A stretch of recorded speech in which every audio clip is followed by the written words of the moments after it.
Hey, this is Edithson Abelard, and in this video I'm going to pretty much focus solely on the Skybox and Unity's new lighting system.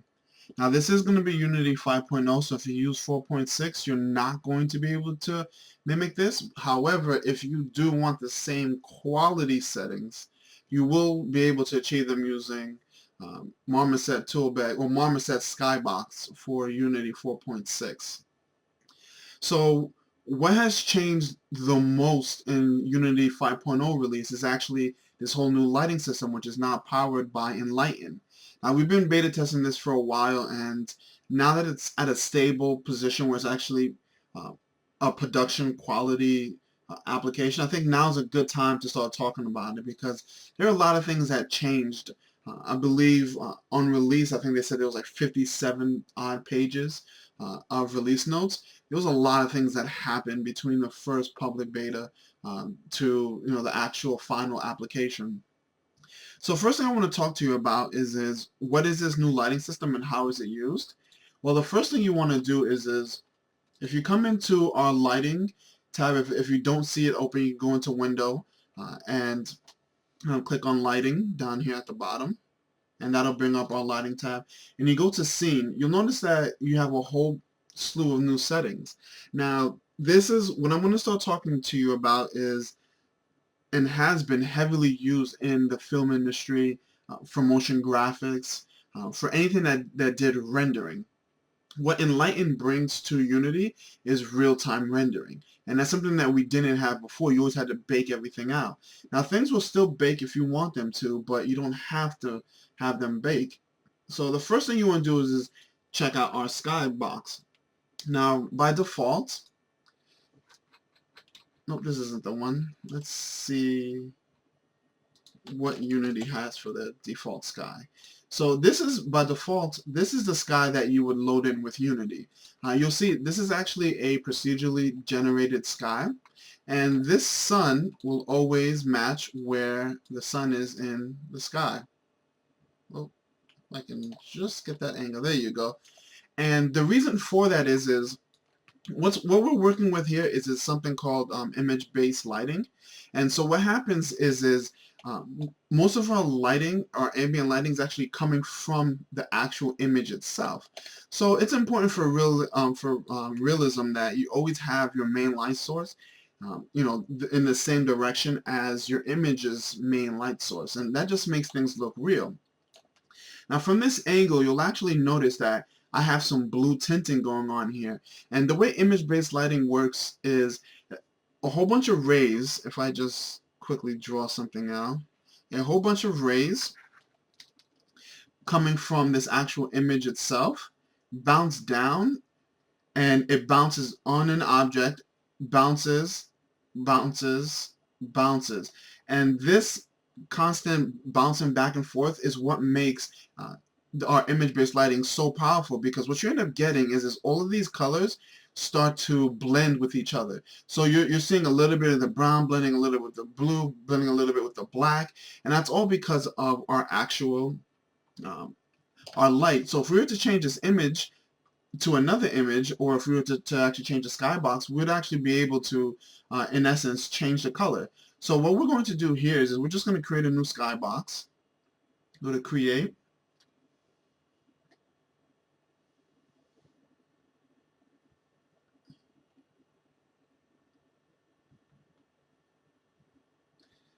Make sure new materials selected, and in here we're going to come over here and click on Skybox, and we're going to go to procedural. Let's just name our Skybox, and I'm just going to call it fire because we're going to use mostly red colors, and I'm just going to drop this into the materials folder just so it's easier to see.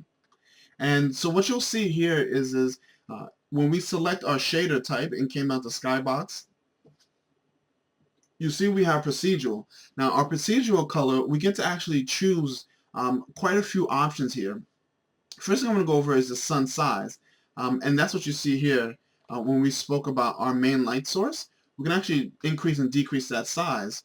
You're not going to see this update because at the current moment it's not being used, but there you go. There, perfect. So now as we update this, you just want to either click here to choose whatever skybox you have, or you can just drag and drop it like any other materials in Unity. And let's go back to our inspector. And then as you can see, the sun grows in the background. Something else that we have here is the atmosphere thickness. Now, as I change this, you'll see our scene start to change. And what was once that blue tinting is now this nice warm tone. And it's really subtle. We're still getting some, some other light in here because we do have our directional light in here. So if I turn that off, you'll see this is pretty much the light that you're getting. So if we go back to our skybox and click on fire and we keep changing this, you'll see that this will actually update. So you can see now there are darker reds in here. And as I go in the opposite direction, this will update as well to give us more of that blue. Now, something to understand about these procedural textures is you can make all these modifications. You'll see them in real time so long as your lighting is set to real time, your ambient light is set to real time. You'll keep seeing these updates. Now, if you want, you can actually change this atmosphere thickness to somewhere that you like. Let's say you want it to be a nice bright day. You can go ahead and also tint the sky. So you can just add whatever color to change the mood. If you want this to be nighttime, you can also do that. Bring down the atmospheric thickness. And then, of course, you can change some of these colors to add just a little bit more pop to it.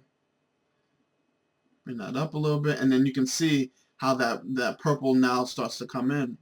You can also change the ground, which is the bottom set, to whatever color we like as well. Now, this is definitely extremely bright, and there are a number of reasons why you wouldn't want this, but if this is the mood that you are looking for, you can easily change the mood, and that's the power of using the procedurally generated sky. Now, one of the difficulties of using a procedurally generated sky is it's hard to control. How do you get a really nice set of colors?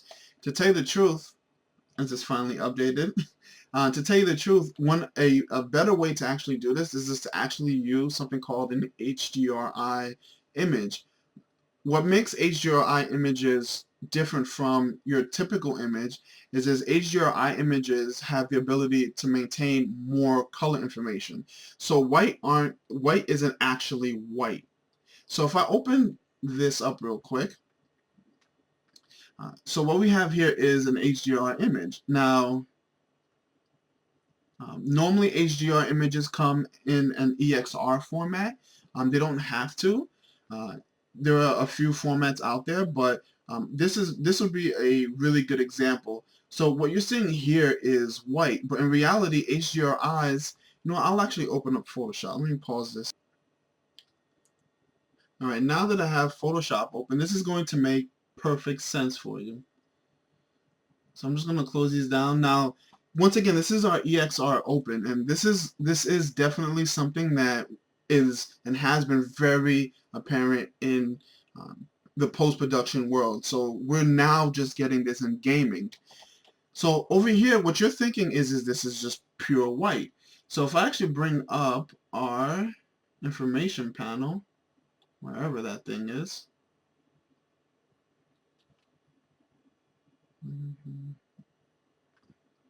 Alright, so here goes our information panel. If I click here, you'll see that this white is set to 255, so it looks like it's just straight pure white and there's no information there. In reality, there is a huge depth of information. And if we actually used something like Fusion or even Nuke, you'd actually be able to see these values go even higher than what you're used to seeing. Now, you're not seeing that right now because it just looks like we have pure white. If I add this exposure node, I can change the exposure, and by changing the exposure, you'll now see what I'm talking about. You're seeing all white, and I'm going to overexpose this, and I'm just going to come back a little bit, and you'll see as I overexpose this, some of the darker areas, you start to see a lot more information. So if I just scroll over to some of these other parts, you'll see that there's a lot more information. It's not just straight black. there's a lot of information. Now that goes in the inverse also. Now remember, this window is all white. I'm just going to bring this exposure down to 0. And as I bring the exposure down, you'll notice something. It's not all white. There's actually color in the background. So now you're seeing that everything is dark in here, but in our window there's still more color. And that's what HDRs provide. HDRs provide a wealth of information. So what ends up happening is now Unity can read that wealth of information and project it down onto your actual scene. So if I actually take this and I'm just going to drag and drop it into Unity, this is going to be a long process just because I know the size of this file, and Unity is just going to need some time to process. So I'm just going to let this process. Oh, not too bad. Let's make sure that's the right one. Oh, okay. So it processed already. Not too bad. Sometimes, depending on the size of the file, it does take quite some time. Now this is coming in as a straight texture. Now your first response is probably to create a new material and do what we did last time. Now, the problem with us going ahead and creating a new material is actually that we don't have to. See, before what you had to do is you had to create your new material, come into Skybox, and choose either a six-sided cube or a cube map. Now the thing about that is that it's a long process and sometimes very difficult to actually create these, especially if you don't have experience with actually creating these maps. Now what Unity does now is it actually converts that for you. And that's what these boxes that we see over here are. And the way you do that is you take this, which is simply just an image. If we take this as is and we try to drop it on the scene, you'll see it will not work. If I come into here and try to drop it as a skybox, it will not work. What you have to do is you have to click on it, make sure that you're in your inspector settings. It's going to bring this in as a texture. We don't want a texture. What we want is we want this to be advanced. And by choosing advanced, it opens us up to quite a few settings. The number one setting that we really want is this mapping setting. We want to change this from none and choose one of these two, either a mirrored ball or a cylindrical. Now this really depends on the type of map you have. You can use either one of them and kind of get away with them. They both have their drawbacks, but at the end of the day, it really comes down to how the image was taken. I'm not going to go into too much detail about that because it's better if we have a full setup with the actual reflection ball. But if we choose, in this case, let's say we choose, actually I want to make it a mirrored ball, and we hit apply, what will happen is Unity is now going to convert this. Whoa, that was extremely quick. Now that never happens. I must really like this image. Alright, so now that we have this as a skybox now, you'll see the image is still in here, but it changed it to a skybox. If we go into a lighting tab, I'm going to actually drop this, drag this, and then just drop this right onto the scene. We'll let that update, and you'll see that it'll automatically update. It just creates a material and drops it in there. Now we still have some residual pink going on here, but Unity is going to update momentarily and all that will go away.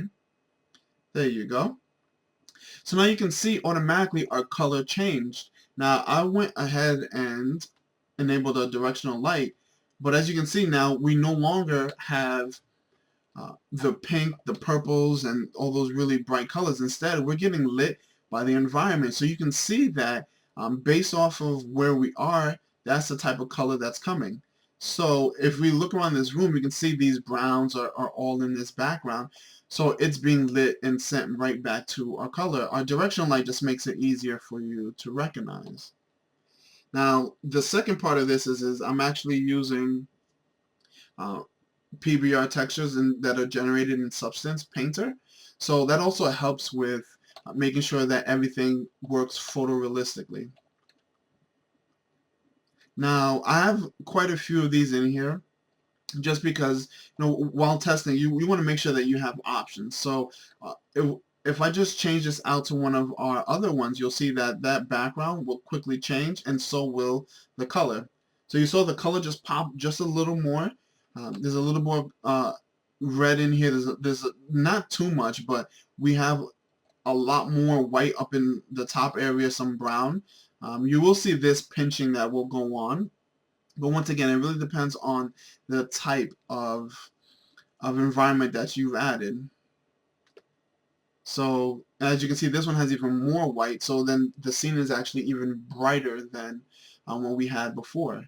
Now what happens if, let's say, you don't want it to be that intense? Well, you can actually take down this ambient intensity, so that, because really what you want, and this is how it's also done in production, your skybox should be your ambient light. It should give life to the whole scene, but it's not your primary or your most intense source of light. It should just be there as almost like a baseline, so that you get the nice colors, you get the gist of it. And it's really your directional light and all the other lights that you have that should be where you get most of your color and other information.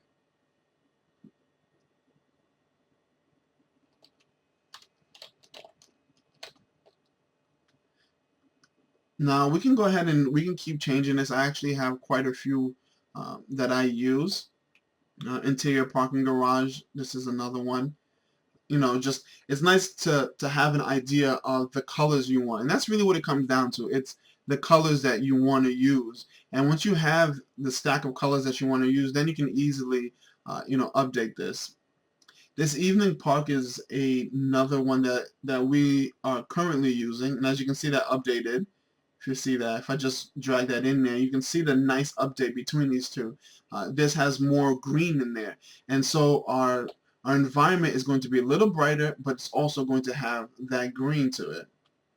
You'll still see the polling over here, but that's okay, because if you look at our final scene, it's not actually in there. And the reason for that is when you choose your camera, you find your main camera, and you can actually change how the camera renders. So right now we have it rendering a solid color. You can also make it render the skybox. Then you would see that background, but we don't need that. We just want the solid color.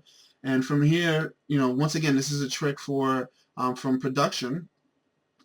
If you want this to really feel like it seems seamless and actually fits the environment, you can actually choose the solid color by clicking over here and going to the eyedropper tool and selecting a color from within the actual scene itself. So if I choose this green, it's a little off because it doesn't make sense.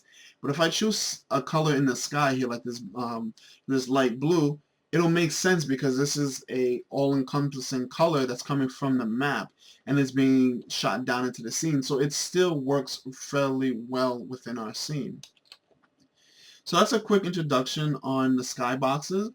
If you want to go into more detail, look out for a later video that will be strictly on creating higher resolution and better and more realistic images. But this is just your quick introduction. How do you throw in an HDRI and how this system actually works? Some of these other things you'll get into only if you need them. Things like reflection bounces. Anytime you see bounces that have to do with bounce and distance, anytime you see those two values, it's typically in reference to how many times the light bounces. So let's say in this case, remember earlier in the video I said how, for example, this brown is going to bounce down here, it's going to bounce back. Well, what happens is each light ray has a lifespan, and the lifespan goes into the amount of, it's really the bounce times the distance. And so what happens is we can say that the light can bounce 4 times, so it'll do up, down, up, down, up, down, and that's the max amount of bounces it can do. But then we can also say it has a distance, and give it a certain distance it's allowed to travel. And so that just gives you the ability to make sure that the light spreads a little more evenly. You want to be careful about changing these settings, especially things like the resolution, because it can and will get very costly very fast. But like I said, we'll worry about that in a later video. The only thing you really need to worry about is creating your skyboxes, changing them, working with Realtime. We're not going to go into baked yet. And of course, you can change your ambient intensity here and control the amount of influence your skybox has on your scene. This is Edithson Abelard. I'm out.